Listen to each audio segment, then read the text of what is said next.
Coming up next on Middle Tennessee News, how one student apartment complex is under investigation, and see how Rutherford County schools are taking the extra step for their students. All those plus your latest weather. Middle Tennessee News starts right now.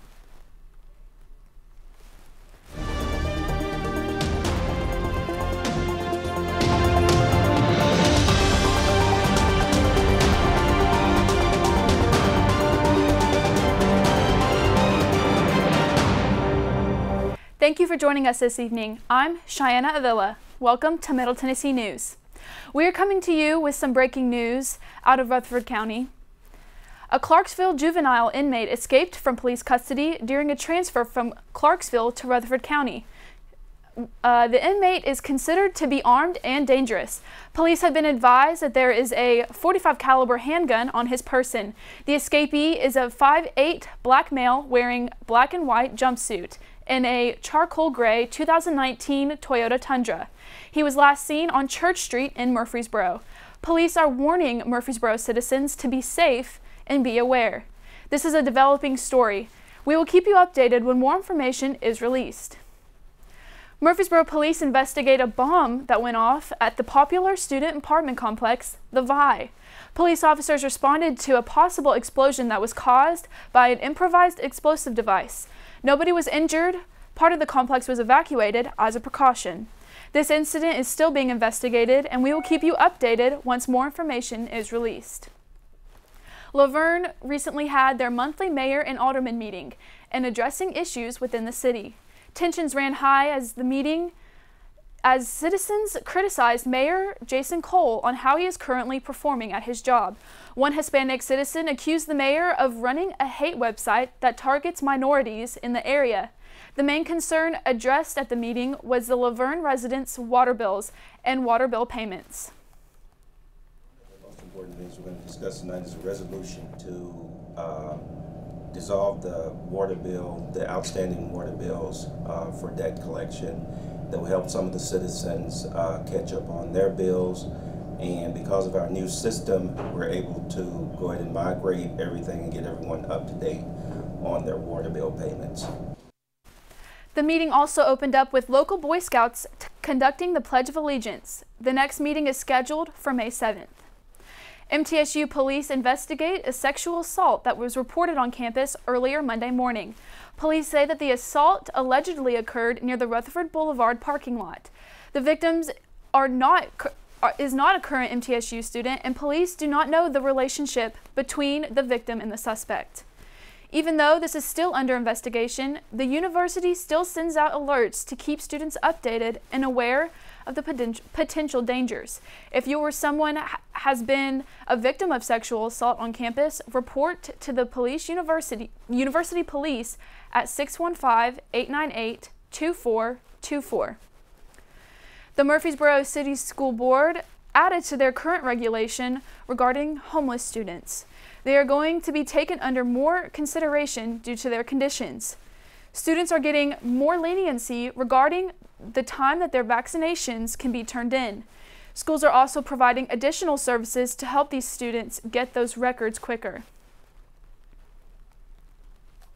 Because we do have the social workers and we do have the people in place that can help with this. If there's something that those children need, then we're going to make sure that they get that. The Rutherford County School Board proposed a new software for students and faculty this week. This mobile and web-based software is called Stop It and will allow students and administration to communicate anonymously. The ratio of students to faculty is far too large to properly accommodate all issues. This software could be the solution.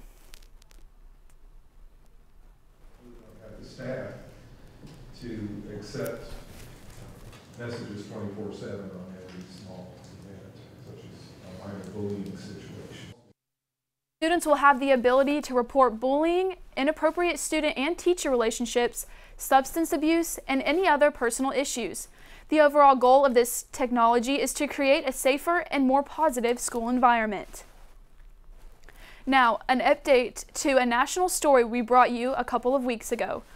One of the two big Hollywood names caught in a massive pay-to-play scandal that saw wealthy parents bribe their child's way into college has pleaded guilty.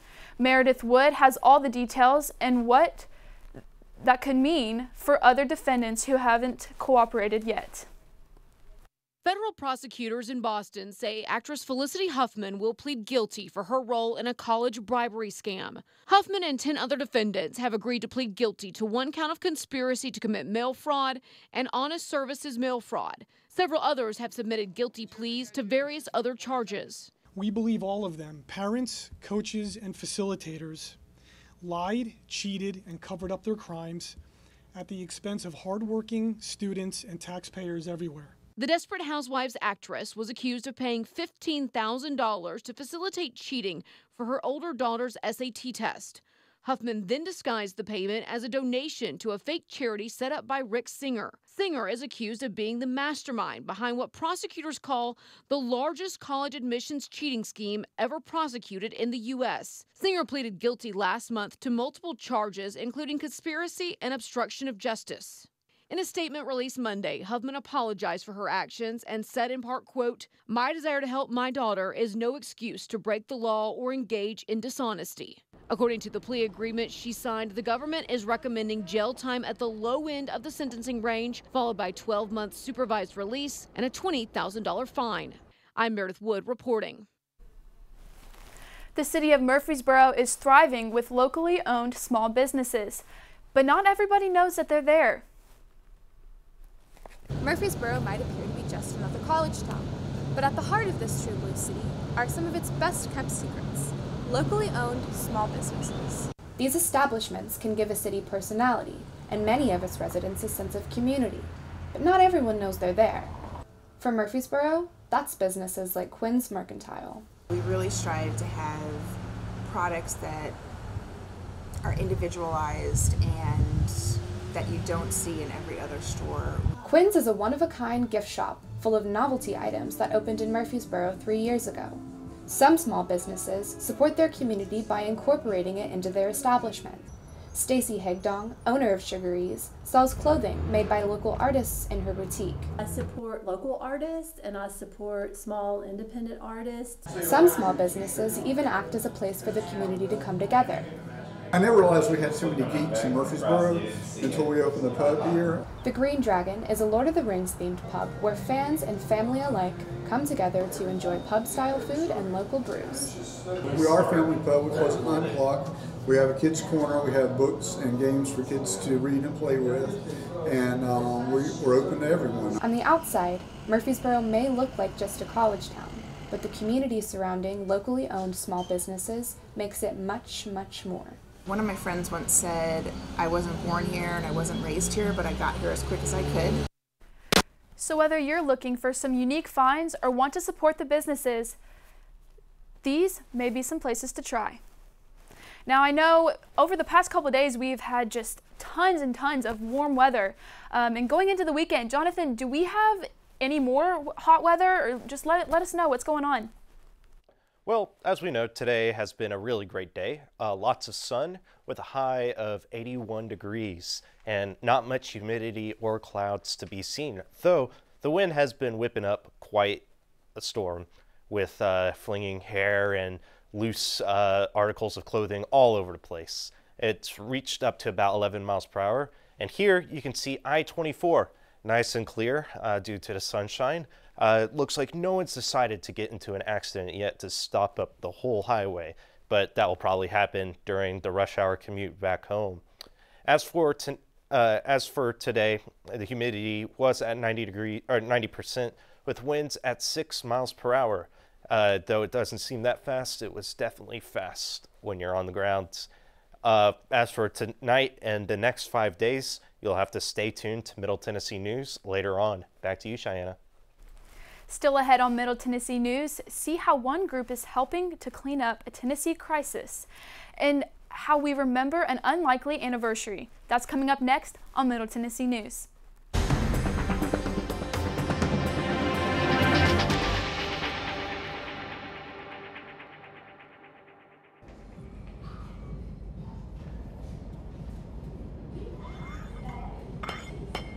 Sculpting the perfect body takes time. quitting smoking does too. But with a little help, you can do it. Get the resources and support you need to quit smoking from the American Cancer Society at cancer.org/smokeout. Hannah is bright, talented, and she's been so brave. Hannah complained of a headache. It was a rhabdomyosarcoma. Within a few days, Hannah was in treatment because we were told that the tumor was very aggressive. So we've essentially put our lives in South Africa on hold. Incredibly blessed to be here. St. Jude is an asset to the world. The research that is developed here is offered freely to the rest of the medical world.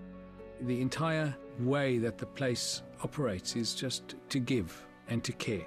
I think it's the kind of place that not only stands as a beacon for pediatric cancer, but I think it could teach the world a couple of lessons about how to treat people. And I think if those lessons could be learned, even in their most basic form, this world could be a better place. Repeat after me. Apple, table, penny. Apple, bread. I remember watching Dad with the kids and thinking, geez, in 6 years, will he even know who they are? Ask me again. 1 in 10 Americans over 65 has Alzheimer's disease. Learn more today at brightfocus.org. What does it look like when a life is truly changed? I feel a sense of accomplishment because I built a house. This house has brought us financial independence. Every family dreams to have their own house. This house changed our lives. Habitat for Humanity is at work in your community and around the world. Through shelter, we empower. The next recession, when will it happen? There was a slight drop in the stock market at the end of last year that caused some alarm.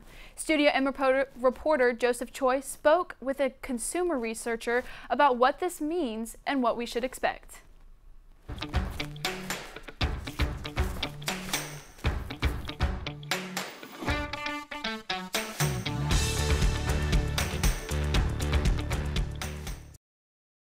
Reported having less confidence. To see a big increase in consumer spending because we also saw an uptick in the percentage of consumers who say they're going to save more and try to get out of debt, specifically credit card debt. And as for when the next recession will hit, that's still hard to tell. We don't know. No one can really predict when the next recession, but we know we're going to have one. That's just the way the economy is. It goes up, it goes down. But I think maybe some of the things we went through last year, especially with the wild stock market right at the end of the year, that seems to have kind of leveled off, and we've got a definite uptick in the stock market. But I think it caught people's attention. According to Grave, consumer confidence in Tennessee's economy, especially in Middle Tennessee, is actually higher than the national average. He doesn't expect this to change in the near future, and concentrating on savings may be a key part in maintaining that. Because we do want consumers saving money. We do want consumers out of debt because that sets the foundation for much greater long-term spending so that they have the money to spend in the future. Governor Bill Lee's recent budget proposal also called for a boost to the state's rainy day fund. With the future of the economy still uncertain, now seems to be the time to start saving. For Studio M, I'm Joseph Choi.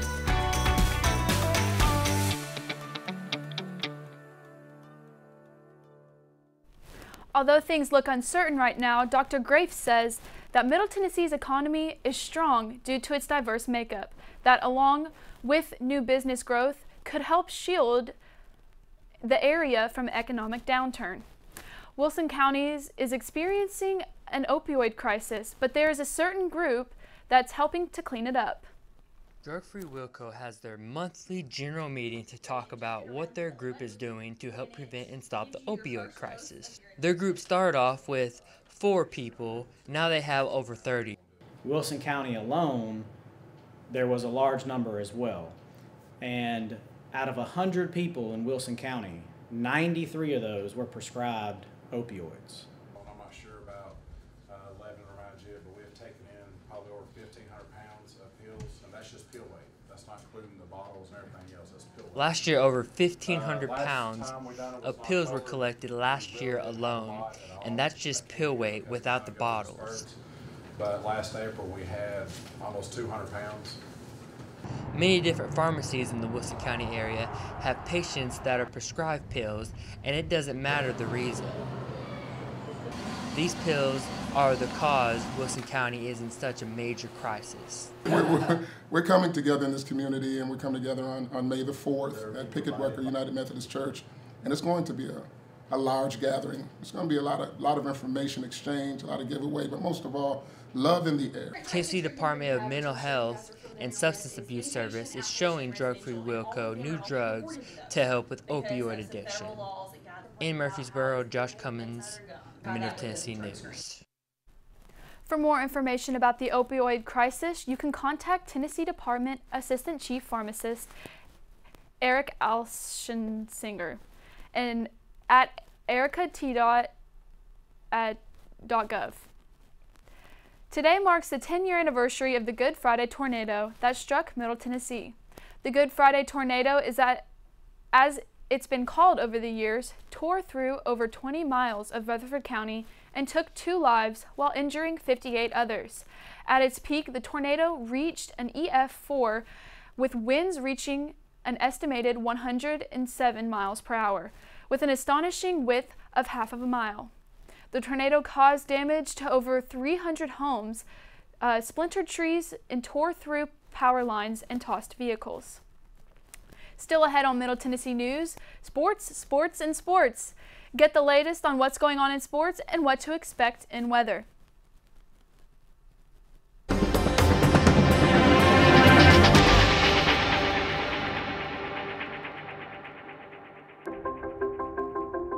Turn off your lights for Earth Hour. For our forests, our rivers, our oceans, our wildlife, and for our climate. For our Earth. Earth Hour, March 30th, 2019.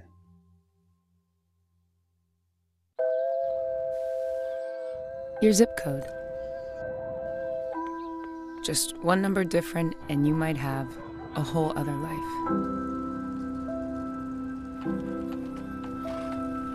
Different school, different job, different dreams, different problems.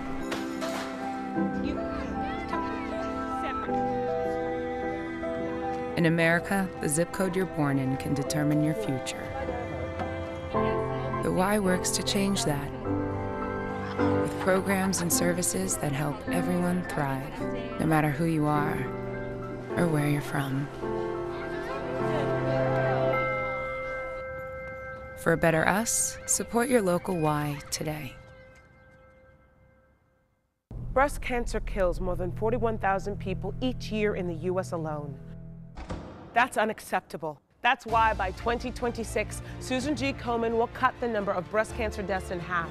We'll get there by helping those who can't pay for treatments, by funding breakthroughs in research that save lives, by ensuring that all people receive the care they need. We'll get there, but only with your help. So, are you in? My mother used to say a long time ago, whenever there would be any catastrophe that was on the air, she would say, always look for the helpers. Because if you look for the helpers, you'll know that there's hope.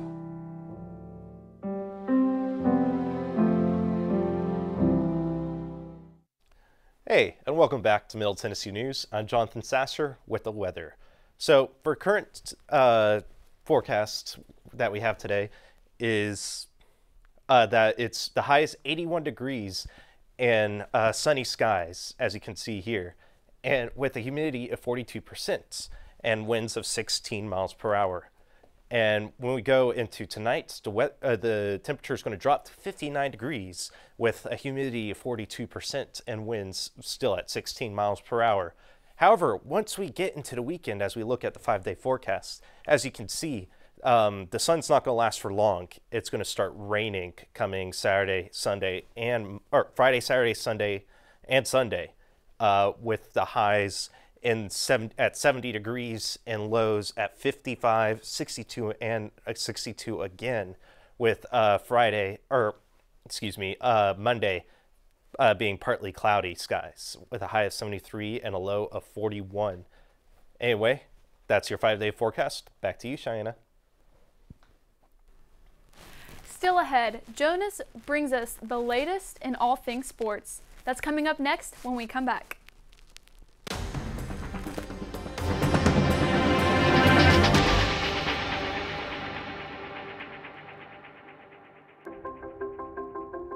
Turn off your lights for Earth Hour. For our forests, our rivers, our oceans, our wildlife, and for our climate. For our Earth. Earth Hour, March 30th, 2019.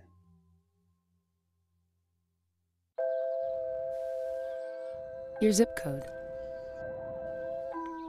Just one number different and you might have a whole other life.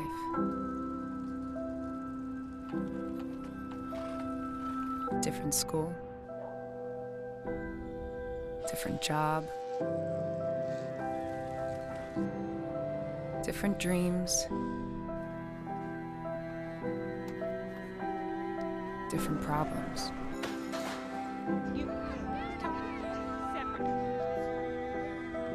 In America, the zip code you're born in can determine your future.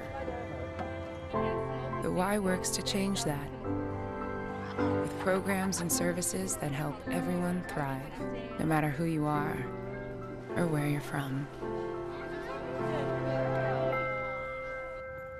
For a better us, support your local Y today. Breast cancer kills more than 41,000 people each year in the U.S. alone. That's unacceptable. That's why by 2026, Susan G. Komen will cut the number of breast cancer deaths in half. We'll get there by helping those who can't pay for treatments, by funding breakthroughs in research that save lives, by ensuring that all people receive the care they need. We'll get there, but only with your help. So, are you in? My mother used to say a long time ago, whenever there would be any catastrophe that was on the air, she would say, always look for the helpers. Because if you look for the helpers, you'll know that there's hope.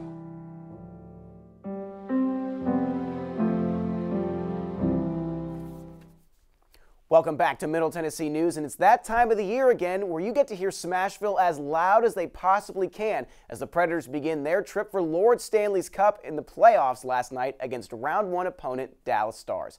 Things looked good for the first period when Roman Josi opened up the scoring with this shot assisted by Ryan Ellis and Nick Bonino. However, in the second, Dallas would respond thanks to 19-year-old Miro Heiskanen getting this shot through to tie it up.